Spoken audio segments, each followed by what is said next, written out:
ကဲဒီနေ့မှာဆိုရင်တော့ကျွန်တော်တို့ April 9 ရက်နေ့မနက်အစောပိုင်း10:45မိနစ်မှာရှင်မြန်ကစားမယ်ကျွန်တော်တို့ Serie A ရဲ့ Round 31ပွဲစဉ်တစ်ပွဲဖြစ်တဲ့ Roma နဲ့ Juventus တို့ရဲ့ပွဲစဉ်လေးနဲ့ပတ်သက်ပြီးတော့ပွဲကြိုသုံးသက်ချက်အနေနဲ့တင်ဆက်ပေးသွားမှာဖြစ်ပါတယ်ကဲတော့ဒီပွဲစဉ်လေးကတော့ကျွန်တော်တို့တော်တော်လေးတော့ဒါမြန်ဆိုင်နဲ့ကြီးရမယ့်ပွဲစဉ်တစ်ပွဲလို့တော့ပြောလို့ရတယ်ဒါပေမဲ့ဂိုးတွေတော့မြန်ဆာကြီးတော့ဒါပေါ်မယ်လို့တော့မထင်ဘူးဘာဖြစ်လို့လဲဆိုတော့ကျွန်တော်Serie A ရဲ့ပုံမှန်ဒါအသင်းကြီးတွေထိတ်တွေးဆုံမှုတွေမှာဆိုရင်ဂိုးတွေများတဲ့ပွဲစဉ်ကတော်တော်လေးကိုရှားတယ်ဗျအဲ့တော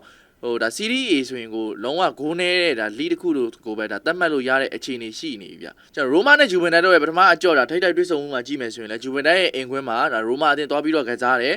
အဲ့ချိန်ဒီတော့ကတော့ကျွန်တော်ဇီးဆိုတဲ့ရလက်နဲ့ပဲဒါပြီးဆုံးခဲ့တယ်အဲ့တော့ဒါဒုတိယအကြော့ပွဲစဉ်ဒါရိုမာရဲ့အိမ်ခွင်းမှာဆိုရင်ရောရိုမာအနေနဲ့ဂျူဗင်တက်ကိုဒါအနိုင်ယူသွားနိုင်မလားဆိုတော့တကယ်တစ်ချက်စောင့်ကြည့်ရမှာပေါ့နော်အဲ့တော့ကျွန်တော်ရိုမာအသင်းအနေနဲ့ဆိုရင်လည်းအခုလက်ရှိဒီနောက်ဆုံးရှင်မှန်ခဲ့တဲ့နောက်ဆုံး9ပွဲမှာကြည့်မယ်ဆိုရင်တပွဲပဲရှုံးနေထားတယ်4ပွဲနိုင်ထားတယ်ဂျူဗင်တက်အသင်းဘက်ကိုကြည့်မယ်ဆိုရင်လည်းဂျူဗင်တက်အသင်းဘက်ကနောက်ဆုံးရှင်မှန်ခဲ့တဲ့9ပွဲမှာ2ပွဲပဲနိုင်ထားတယ်ကျွန်တော်တို့ဒါတပွဲတည်ရကြထားတယ်2ပွဲတောင်မှပဲရှုံးနေထားတယ်ဒါပေမဲ့လူစင်းပိုင်းအနေထားကိုကြည့်မယ်ဆိုရင်ဂျူဗင်တက်ကတော့အများကြီးတာတယ်ဒါပေမဲ့ကျွန်တော်တို့Serie A မှာကလူစင်းပိုင်းကအဲ့လောက်ကြီးအဓိကမကြတော့ဘူးဗျာသိလားရိုမာနဲ့ဂျူဗင်တက်ဆိုတာလေဗျာအခုလက်ရှိမှာခြေကအဲ့လောက်ကြီးမကွာတဲ့အသင်းနှစ်သင်းလို့ဒါသွားပြီးတော့ပြောလို့ရတယ်အဆင့်အရက်တီမှုအနေထားမှာကြည့်မယ်ဆိုရင်လည်းအဆင့်က9နဲ့6နဲ့ကျွန်တော်ရမက်ကလည်း52 55ဆိုတော့3မှတ်ပဲကွာဟာနေဆိုတော့ရိုမာသာဒီပွဲစဉ်မှာ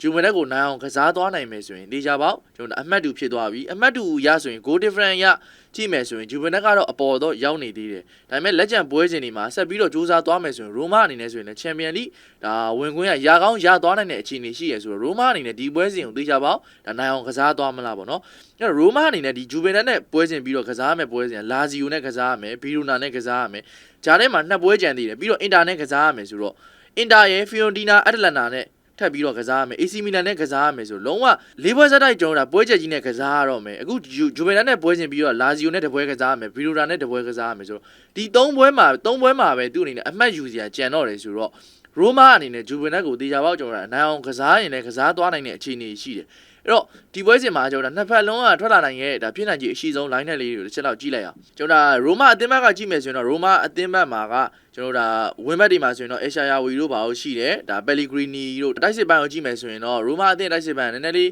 းပြန်ပြီးတော့အားကောင်းလာတဲ့အသင်းတစ်သင်းလို့ပြောလို့ရပါလို့ဆိုတော့အခုနောက်ဆုံးရှင်မှန်ခဲ့တဲ့နောက်ဆုံး9ပွဲလုံးမှာဂိုးမရတဲ့ပွဲစဉ်ဆိုတာတပွဲမှမရှိဘူးဂျူဗင်တက်အနေနဲ့ဆိုရင်လည်းဒီနောက်ဆုံးရှင်မှန်ခဲ့တဲ့နောက်ဆုံး9ပွဲမှာဆိုရင်တော့ဂိုးမရတဲ့ပွဲစဉ်ကဒါ2ပွဲတောင်မှရှိသေးတယ်ဆိုတော့ဂျူဗင်တက်ကအခုလိုသူနဲ့တိတ်ခြေစမ်းတိတ်မကွာတဲ့အသင်းတွေနဲ့တွေ့တဲ့အခါတွေမှာဆိုရင်ဂိုးရတောင်မရတဲ့အခြေအနေတောင်မှရှိခဲ့ဆိုတော့ဒါဖီယိုတီနာနဲ့ပွဲစဉ်မှာဆိုရင်လည်းဖီယိုတီနာကို3-3ဆိုရရလက်နဲ့ဒါရှုံးနေခဲ့တယ်ဂျူဗင်တက်အိမ်ခွင်းမှာတော့မှအတလန်နာကို0-4ဆိုရရလက်နဲ့တောင်မှရှုံးနေခဲ့တဲ့အခြေအနေရှိတယ်ဆိုတော့ဂျူဗင်တက်ရဲ့နောက်တန်းပိုင်းကလည်းအဲ့လောက်ကြီးတော့အားကိုးလို့တော့မရဘူးအဲ့တော့ဂျူဗင်တက်ကလည်းသူ့ရဲ့အခုလက်ရှိဒီရိုမာနဲ့ပွဲစဉ်မှာထွက်လာဖို့ဖြစ်နိုင်ခြေအရှိဆုံး line ကိုကြည့်မယ်ဆိုရင်တော့ဒါတိုက်စစ်ပိုင်းမှာဆိုရင်ဂျူဗင်တက်တိုက်စစ်ပိုင်းမှာတော့ဘလာဟိုဘစ်တို့ဘာလို့လဲရှိတယ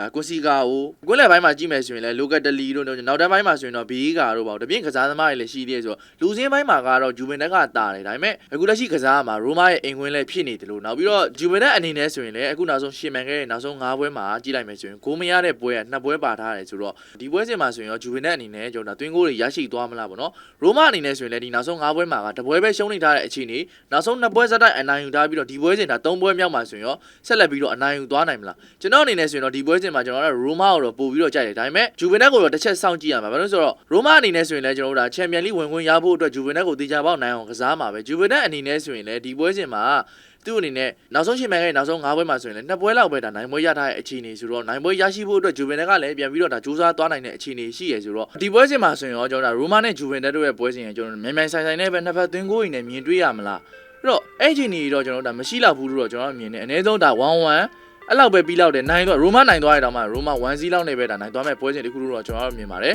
ပရိသတ်ကြီးအနေနဲ့ဆိုရင်ရောကျွန်တော်တို့ April 9 ရက်နေ့မနက်အစောပိုင်း10:15မိနစ်မှာရှင်မြန်စားမဲ့ကျွန်တော်တို့ Italy Serie A ရဲ့ဒါ Round 31ပွဲစဉ်တစ်ပွဲဖြစ်တဲ့ရိုမာနဲ့ကျွန်တော်တို့ဂျူဗင်တက်တို့ရဲ့ပွဲစဉ်တွေနဲ့ပတ်သက်ပြီးဘယ်လိုမျိုးမြင်ကြလဲဒီပွဲစဉ်မှာဆိုရင်ရောကျွန်တော်တို့ဘယ်အသင်းကအနိုင်ရလက်ကိုဦးဆောင်သွားမယ်လို့ထင်လဲကွန်မန့်မှာတစ်ချက်လောက်ဆွေးနွေးပေးသွားကြပါဦး